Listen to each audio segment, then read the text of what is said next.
This is Valley View News, and these are today's headlines. Los Angeles police have arrested a suspect in the murder of rapper Nipsey Hussle a day after a vigil that left 19 people injured. And CSUN's opera program will make history this summer, presenting 2 operas that have never been done in the U.S. Hello and welcome to Valley View News. I'm Scott Gierman. And I'm Monica Campos. Police have identified and arrested the main suspect in the Nipsey Hussle murder. Eric Holder was arrested earlier today in Bellflower after a member of the public tipped off the police. Police say the 29-year-old shot Hussle at the store he owned, the Marathon Clothing, on the corner of Slauson and Crenshaw in Hyde Park. The murder stunned the community, including LA Police Chief Michael Moore. And then I saw the name Nipsey Hussle, and I looked at that again, and I looked at it again, and it was like, I could not believe it. It was like, it just drove the added violence even that much more severe. There was speculation the shooting was gang-related. Hussle has ties to the Rolling 60s neighborhood Crips gang. But LA Mayor Eric Garcetti says the police now think Hussle's murder came out of a personal dispute. To anybody out there, too, the absolute worst way to pay back Nipsey's loss, somebody we lost at the hands of violence, is with more violence. Police say they think Holder and Hussle knew each other. Valley View News reporter Jesus Partida has been covering the reaction to the murder here at CSUN. Nipsey Hussle was a hip-hop artist who impacts the community more than people would think. Dr. Marquita Gamech explains Hussle's influence. It was a tragedy, a life taken too soon. He was an important community engaged, socially conscious rap artist who was really dedicated to his community. Nipsey Hussle did a lot for the community where he was raised. He did everything he could to provide jobs. He even opened a store there in the neighborhood. That's where he was shot on Sunday. CSUN professor Monica Turner says it was more than a loss for that community. This hurts the most because some mother has lost her son, some child has lost a parent, and his girlfriend, who I believe is Lauren London, has lost perhaps the love of her life. Lots of people showed up in Hyde Park to support the slain artist. They left hundreds of candles to his memory and for his community work. CSUN student Amada Kawi. As far as his impact in hip-hop, his impact in Los Angeles to the community, it was bar none. It was amazing. Nipsey Hussle was more than just an artist for his community. He tried to make things better, which to many that makes his murder even more ironic. In Northridge for Valley View News, I'm Jesus Partida. Born Aramis Davidson Oskidum, rapper Nipsey Hussle has been a force in the Southern California rap scene for nearly 15 years. Hussle was a respected member of the music community and on his communal street, Slauson Avenue, which he repeatedly mentioned in his music. Before his music career took off, Hussle grew up in South Central Los Angeles. As an adult, Hussle was a Grammy-nominated rapper as well as an entrepreneur, community activist, and father of 2. He was set to have a meeting the day after his death with the Los Angeles Board of Commissioners and Police Chief Michael Moore. Hussle was hoping to put an end to gang violence. Hussle had also co-founded a science and tech-focused center for underprivileged youth in the area. He believed there needed to be a pipeline for inner-city kids to reach places like Silicon Valley. Nipsey Hussle died on March 31, 2019, at the age of 33. His real name, Aramis Oskidum, meant God will rise. President Trump says he is 100% prepared to shut down the U.S.-Mexican border. Mr. President, is it your intention, sir, to close the border this weekend? What would it take to not close the border? Well, I haven't made that intention known, and I'm ready to close it if I have to close it. Over the past 36 hours, White House economic advisors showed numbers to President Trump showing an economic decline, even if the border were shut down for just one day. The flow of goods, raw materials, and auto parts into the country are all in jeopardy. The Chamber of Commerce and the National Association of Manufacturers say businesses could lose more than $700 million a day. The auto industry is particularly concerned, warning some businesses could close within 1 week. The shutdown would also create food shortages by halting the $1.5 billion worth of goods crossing the border every day. Many companies are making contingency plans in case this shutdown becomes a reality. The House Oversight Committee has voted to authorize a subpoena for former House official Carl Klein, and he will have to answer questions for overriding 25 recommendations to deny security clearances. Whistleblower Tricia Newbold told committee staff that Klein and Trump administrators overruled her in order to grant clearances. House Chairman Elijah Cummings says these allegations are concerning. Recommendations have gone out to say they shouldn't have them. And so that should alarm each and every American. 2 of the 25 who were recommended for denials were senior advisor Jared Kushner and his wife, President Trump's daughter, Ivanka. The White House has denied any wrongdoing.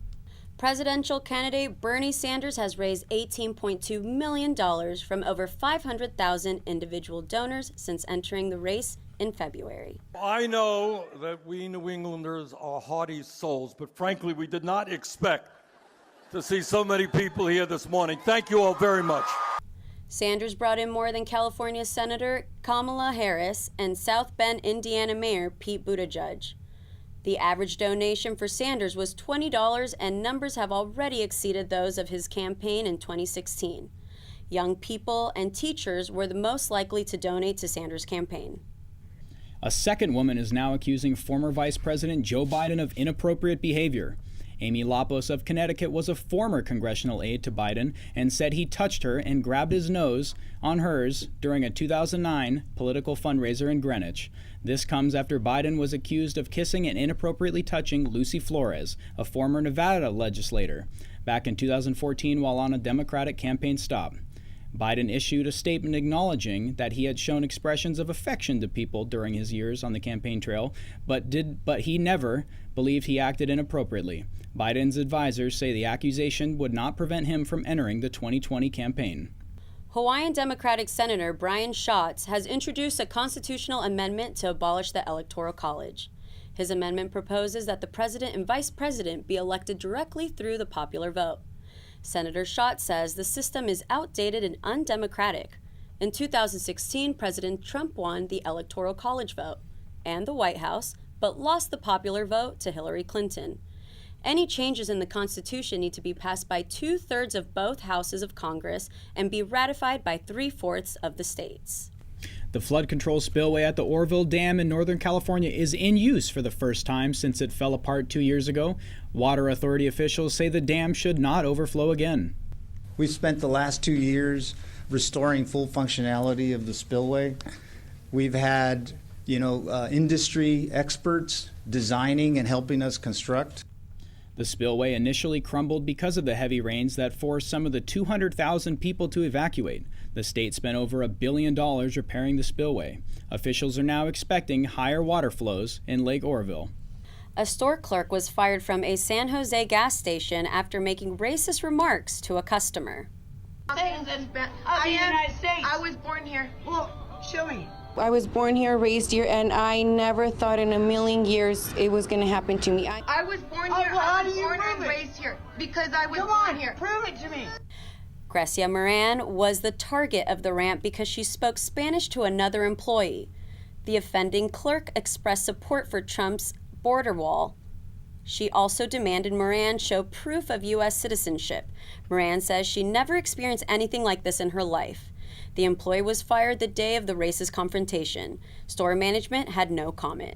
Police in South Carolina arrested a suspect in the fake Uber murder of a college student. Samantha Josephson's body was found in a field 14 hours after she got into what she thought was her Uber.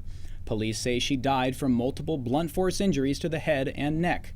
Surveillance video showed Josephson getting into a black Chevy Impala. Police later arrested Nathaniel Daniel Rowand after seeing him driving a car that matched the description. They found Josephson's body, blood, and cell phone in the vehicle. Rowland faces murder charges and kidnapping charges. All 4 victims have been identified in a homicide this morning in Mandan, North Dakota. RJR maintenance management owner Robert Fackler was one of those victims. The other 3 were also employees of RJR. Mandan Police Chief Jason Ziegler says no murder weapon has been recovered. Reasons based upon the information that we have that the public safety is at peril. He says police have no suspect and no motive yet. One person is dead and 2 were seriously injured in another chemical plant fire in Texas. The fire started burning out of control today at the KMCO refinery near Houston. An employee said the plant was being evacuated due to a leak when the building exploded. The fire is sending a large plume of smoke into the air, and emergency officials are urging residents to stay indoors. A Brooklyn man has been convicted in a New York courtroom for the murder of Karina Vetrano in August 2016. Find the defendant guilty.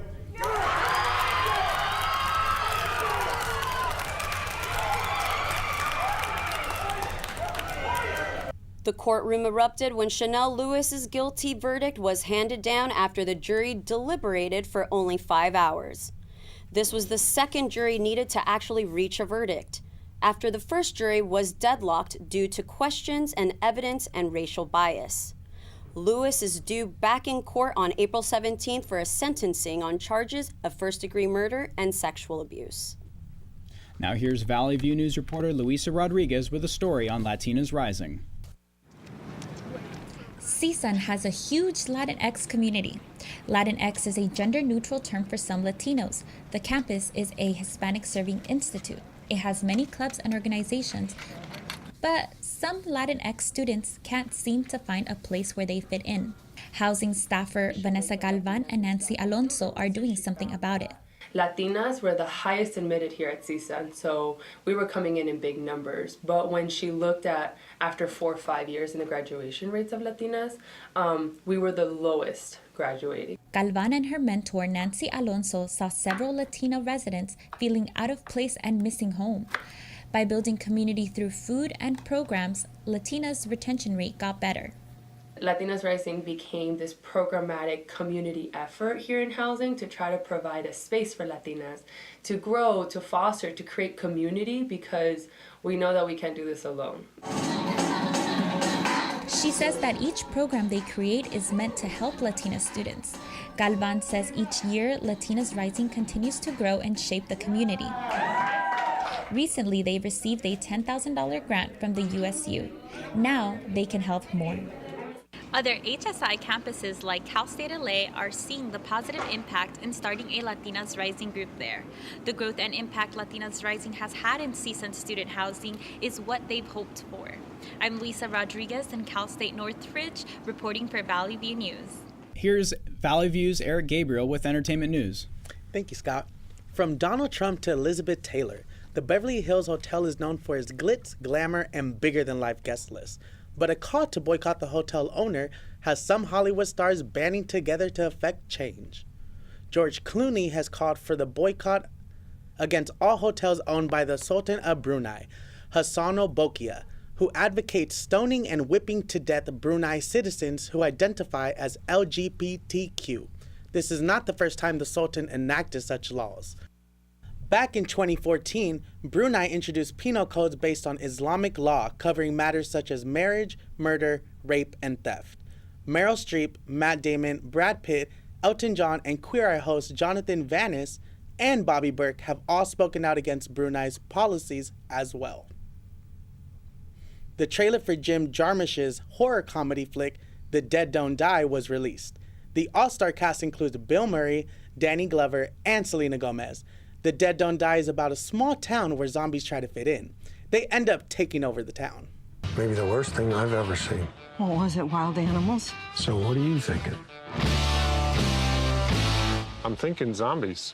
The Dead Don't Die hits theaters on June 14th. An illness affecting the frontman of the Rolling Stones has forced the band to postpone a number of U.S. and Canadian shows. In a tweet, Mick Jagger announced to fans the group's plan to rescheduling touring, and he promised to work very hard to be back on stage. The 75-year-old reportedly requires heart surgery this week to replace a valve in his heart. He's been advised by doctors to take a break from the stage. A total of 17 dates have been postponed. Tour dates are expected to resume in July. Now here's Valley View News reporter Natalia Vivino with an update on CSUN's opera program.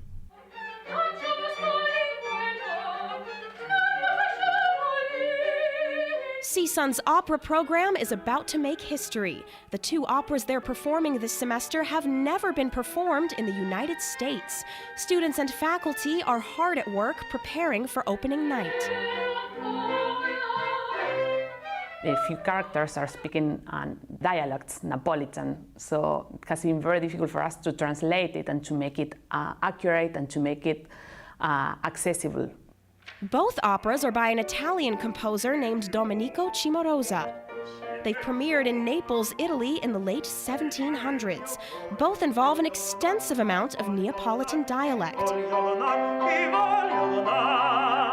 The cast says although it's been a challenge learning the material, the reward has been far greater. It's exciting, definitely, to feel like you're part of something new and pushing the medium forward, you know? It feels really important. Both operas are comedic. They involve music similar to the style of Mozart and other famous composers of the time period. The first opera is called L'Impresario in Angusti. The second is called Gli Sposi per Accidente. Director Maurice Godin says audiences are in for a treat. Well, I think that they're very funny, first of all. I think that they're hysterical. I think the music is really beautiful.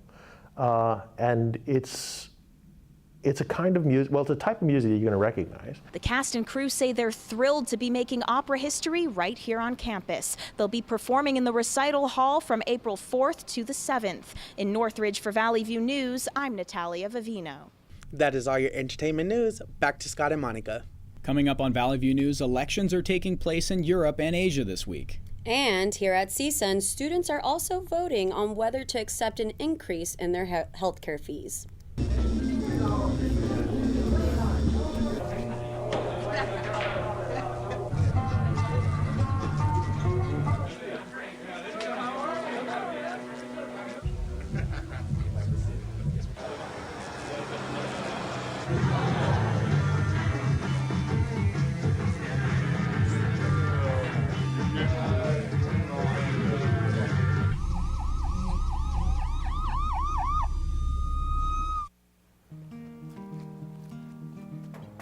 Hi, Meals on Wheels. I'm Marco. I'm a college student, and I volunteer as a driver for Meals on Wheels.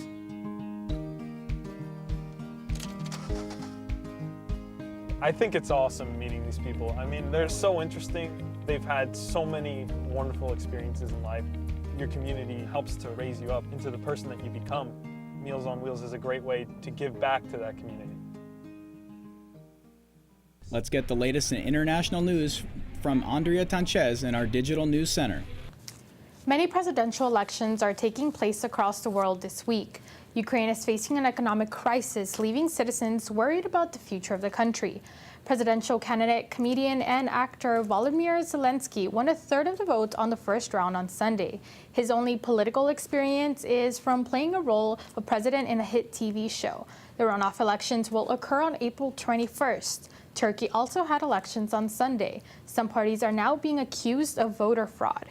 In Israel, the first ultra-Orthodox woman, Mikhail Zernowitzki, is running for office. She says her campaign is based around breaking conventions, promoting equality, and social justice. Current Prime Minister Benjamin Netanyahu is facing corruption charges and a tough competitor in former Army Chief of Staff Benny Gantz. Elections are taking place on April 9th. UK's next step remains unclear, but chief Brexit negotiator Michael Barnier says if Britain wants to exit the European Union, the country must agree on one option. The Parliament of the country which chose to leave the European Union, up until now, no majority has emerged in favour of anything. There are only majorities against things. There's a majority against the deal, there's a majority against no deal, there's a majority against all the other options. The British Parliament has already rejected the agreement 3 times. Prime Minister Theresa May is preparing for the 4th shot on Friday, but could delay the Brexit and negotiations beyond April 12th. The Bank of England estimates that the British economy is 2% smaller than it would have been if voters chose to stay in the EU. The second power outage in Venezuela killed 6 more people. Hospitals are struggling to keep water and electricity running. Doctors say the situation could get worse. The first power outage killed over 40 people. President Nicolas Maduro says that the Trump administration is responsible for what he called an electromagnetic attack. Maduro accepted aid from the Red Cross, which will arrive within the next 2 weeks. Iran has ordered the evacuation of 70 villages after heavy rains caused record flooding. At least 45 people are dead. Iran's foreign minister says U.S. sanctions are impeding aid efforts from getting to the affected areas. President Trump withdrew from the Iran nuclear deal last year, which caused a shortage of rescue helicopters. Environmental experts believe deforestation has also been one of the major causes of flooding. In the past 40 years, almost 7.5 million acres have been cut down, which is where the majority of flooding has occurred. President Trump has met with Secretary General of NATO before a ceremony marking the 70th anniversary of the Defense Alliance. Trump says he supports NATO and he thinks Secretary General Jens Stoltenberg will be around for some time. We have 7 of the 28 countries are currently current, and the rest are trying to catch up, and they will catch up, and some of them have no problems because they haven't been paying and they're very rich. Trump continued to complain that U.S. pays a disproportionate amount of NATO's defense budget. He says he will keep trying to get every country in the alliance to pay its fair share. But NATO officials say the U.S. pays less than a quarter of the total cost, and Trump is oversimplifying the issue. This is all for international news. Now back to the studio for more news.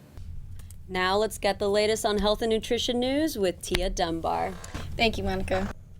President Trump tweets he has a plan to replace Obamacare, but he's not going to reveal it until after the 2020 election. Last week, Trump proposed a legal challenge to get rid of Obamacare. His early morning tweet says, Obamacare doesn't work and has caused 180 million Americans to lose their private health insurance. He says Republicans will be known as the party of great health care with his cheaper and more user-friendly proposal. New York Democratic Senator Charles Schumer is questioning if Trump even has a plan. Last night, the president tweeted that they will come up with their plan in 2021. Translation, they have no health care plan. It's the same old song they've been singing. Polls show American health care to be one of the biggest problems in the country. A West Health Gallup survey out this morning says 1 in 8 Americans borrowed money last year to pay health care costs, a total of $88 billion. Health care for college students is an issue too. Many find it hard to get affordable and timely care, especially at public universities, including campuses within the California State University system. Students do pay health fees to cover basic physical exams and counseling. CSUN students are voting this week on a plan to increase campus health fees, which have been steady at $60 since 2005. Health educator Ivana Baruman says students should be willing to pay $15 more per semester. Helping us to have the services that we maintain now. Without these services, we won't be able to help students in their daily needs. Baruman also says CSUN's fees are among the lowest in the CSU system. An hour of exercise a week keeps the mobility in peak, according to a new study done by the Northwestern University. Researchers found less than 10 minutes a day of moderate physical activity was enough to help older adults maintain independent mobility. The goal of the research was to determine if there was a minimum amount of activity needed for older adults to see health benefits. The university hopes the findings will motivate people to get out and do a brisk 10-minute walk every day, at least, to help preserve their mobility. The U.S. Department of Agriculture will end deadly experiment testing on cats and kittens. The USDA had been using kittens and cats to study Toxoplasma gondii, a parasite that can kill humans through foodborne illnesses. News reports said researchers were deliberately feeding cats and kittens tainted meat to study the path of the parasite. The USDA said the research had cut the cases of Toxoplasma in half in recent years. The agency said the surviving cats will be adopted by the USDA employees. Let's go back to more news. Coming up on Valley View News, Walmart is working with Google to give shoppers more options. And today's the day to celebrate everyone's favorite sandwich, PB&J. We'll be back after this. I want to eat apples and bananas. I need to eat apples and bananas. Why Why can't I eat apples and bananas? Support the Feeding America nationwide network of food banks to help provide meals to those in need. Join us at feedingamerica.org.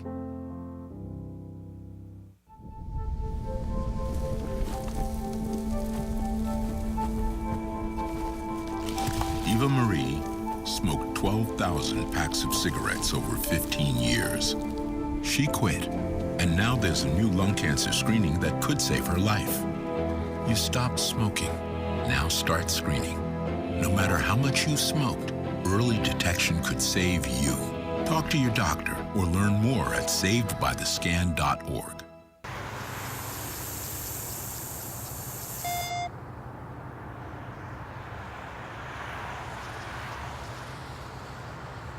Let's get the latest in social media and tech news from Luisa Rodriguez.